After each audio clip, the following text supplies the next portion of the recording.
You ask Tiger to solve. This deals with linear equations with one unknown. The final result is d equals 2. Let's solve it step by step. Group all constants on the right side of the equation. Add 9 to both sides. Simplify the arithmetic.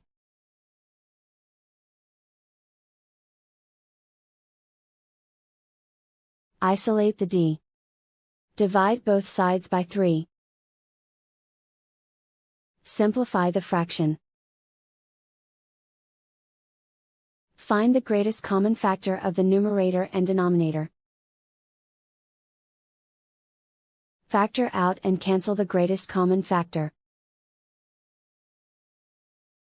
And so the final result is d equals 2.